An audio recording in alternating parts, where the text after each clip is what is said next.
बिस्मिल्लाहिर्रहमानिर्रहीम। अस्सलाम वालेकुम व्यूवर्स। आज हम बनाने वाले हैं देगी स्टाइल कोरमा और ये बहुत मज़ेदार बनने वाला है। चलें शुरू करते हैं अल्लाह के पाक नाम से। इसके लिए मुझे 6 प्याज चाहिए। ये प्याज को एक साइड से मैंने इस तरह रहने दिया है क्योंकि जो मैं कटर यूज़ करने लगी हूँ उसको इस्तेमाल करने के लिए एक साइड से प्याज को ऐसे ही रहने देते हैं। इस तरह प्याज जो है ना बिखरता नहीं है और आराम से इससे कट जाएगा। ठीक है, इसके मैंने प्याज के 2 टुकड़े किए और इस तरह कटर से मैं आपको करके दिखाती हूँ। ऐसे करके काट लें और जो प्याज है ना वो बिखरेगा नहीं क्योंकि उसकी बेस जो है ना वो हमने उतारी नहीं है। ठीक है, अब बाकी आप अगर ये नहीं है आपके पास तो आप अपना नॉर्मल छुरी से जो हम काटते हैं प्याज उसी तरीके से एक तरह के इसके पीसेस होने चाहिए, बड़े छोटे नहीं होने चाहिए। ये काट लें। ये प्याज हम फ्राई करेंगे खुले तेल के अंदर। आधी प्याली जो है ना मैंने तेल या घी आप जो भी इस्तेमाल करना चाहें ले लें। जी, घी को मैंने फ्राइंग पैन में डाल दिया है। फिर इसमें प्याज डाल के फ्राई करने हैं। आप प्याज ऐसे फ्राई करके सेव भी किया जा सकते हैं।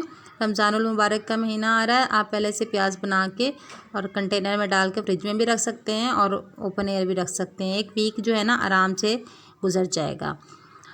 ठीक हो गया। अब इसको हम फ्राई कर लेते हैं प्याज को। जब तक ये फ्राई होते हैं मैं दूसरी तरफ जो है ना बाकी का मसाला तैयार करती हूँ कि क्या क्या चाहिए। और ये एक ज़्यादा गोल्डन नहीं करने हमने प्याज, बिल्कुल खूबसूरत से गोल्डन जो होते हैं ना ब्राउन वो करने हैं। जी, दूसरी तरफ मैंने दोरी सोटे में जो है ना 3-4 हरी मिर्चें रखी हुई हैं। ये डिपेंड करता है कितनी तीखी हैं। ठीक है, और 1 चम्मच लहसुन और 1 चम्मच अदरक का और 4 टमाटर ये मसाला तैयार कर लिया है। इसको इस तरह दोरी छोटे में भी आप पीस सकते हैं, बारीक कर सकते हैं और चाहे तो आप अपने ग्राइंडर के अंदर भी पीस सकते हैं। अच्छा, यहाँ पे जो अदरक है आप इसको अलग से सेपरेटली भी पीस लें और रख लें, बट मैंने इसको इसी के साथ ही पीस लिया है। ये देखिए, मैं मशीन में भी इसको ग्राइंड करके आपको दिखा देती हूँ। अच्छा जी, दूसरी तरफ हमारे प्याज ब्राउन हो चुके हैं। ये मैंने डाल दिया था टमाटर वाला पेस्ट और ये मैं प्याज जो है ना इसके अंदर पीसने लगी हूँ। प्याज भी रेडी हो गए हैं, टमाटर अदरक वाला पेस्ट भी तैयार हो गया है। स्पाइसेस में हम यूज़ करेंगे 2 चम्मच नमक, 2 चम्मच सूखा धनिया, 2 चम्मच लाल मिर्च, 1 चम्मच हल्दी और 2 चम्मच गरम मसाला, 1 प्याली दही की। एक मुर्गी थी मेरे पास 1 किलो के हिसाब से वो है।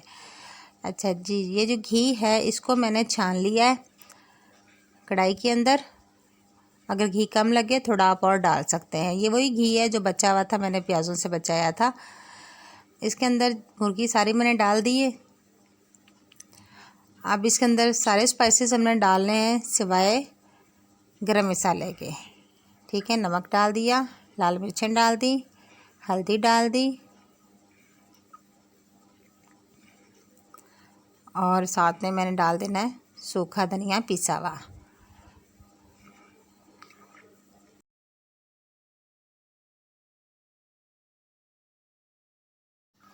इसके साथ मैंने अब डालना है इसके अंदर दही को।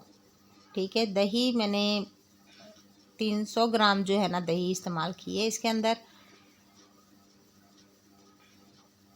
दही डाल दिया। अब इसको बहुत अच्छे तरीके से आपने इसको मिक्स करना है। दही को मैंने फेंट के नहीं डाला, एज इट इज़ जैसे उसके दानेदार था दही वैसे ही डाल दिया है। ठीक है, क्योंकि जब इसके कौरमे की ग्रेवी बनेगी दानेदार बनेगी और बहुत मज़ेदार बनने वाली है। अच्छे तरीके से इसको कर लें मिक्स और Nasib medium to high flame पे आप इसको पका लें 10 मिनट के लिए। ठीक है, कवर कर दें और 10 मिनट के लिए इसको पका लें। जी, तो 10 मिनट हो गए मैं इसको खोल के देख रही हूँ। जी, ये जो पानी है ना ये दही ने छोड़ा है पानी। ठीक है, ये पानी इसका अपना, मैंने ऊपर से पानी नहीं डालना और ना हमने डालना है। ठीक है, अब इसके अंदर जो है मैंने जो बाकी के चीज़ें रह गई हैं हमारी, जिसके अंदर गरम मसाला था वो डाल दिया मैंने। ये 2 चम्मच गरम मसाला लिया था मैंने और इसके साथ मैंने डाल देना है टमाटर अदरक का जो हमने ये पेस्ट बनाया था। ये आप अदरक और लहसुन जो पहले वाली स्टेज थी जिसमें हमने दही डाल के बनाया था मसाला, आप उस स्टेज में भी डाल सकते हैं। और साथ में मैंने पिसे हुए प्याज डाल दिए हैं। प्याज इसमें पिसे हुए ही डलते हैं, ठीक है। अब इसको आपने अच्छे तरीके से मिक्स करना है। मिक्स करने के बाद आप इसको कवर कर दें 5-7 मिनट के लिए। मुर्गी जो होती है वो जल्दी पक जाती है, इसलिए इसको ज़्यादा देर नहीं पकाना पड़ेगा। और फ्लेम जो है आपने इसकी मीडियम ही रखनी है।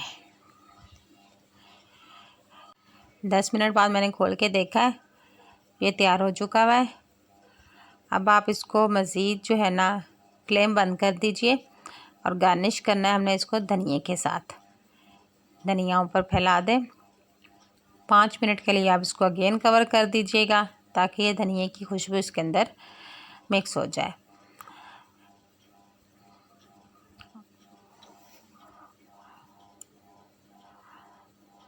फ्लेम कर दी थी बंद। अब हम इसको खोल के देखते हैं 5 मिनट बाद। ये खोल के देखते हैं, बिस्मिल्लाहिर्रहमानिर्रहीम। और ये देखिए बहुत ही खूबसूरत रंग का और मज़ेदार किस्म का देगी कोरमा तैयार है। डिश आउट करें इसको और इंजॉय करें नान के साथ, रोटी के साथ, राइसेस के साथ, वट एवर जो आपको अच्छा लगता है। अगर कोरमा आपको सुर्ख कलर का पसंद है तो आप कश्मीरी लाल मिर्च जो है ना वो इस्तेमाल कर सकते हैं। वो इससे फिर कोरमे की रंगत सुर्ख सुर्ख आएगी। आप इसको ट्राई ज़रूर कीजिएगा। आपने ज़रूर बताना है कि कैसा पका। दुआ में याद रखिएगा। Thank you so much. और चैनल को सब्सक्राइब करना ना भूलिएगा। अल्लाह हाफिज़।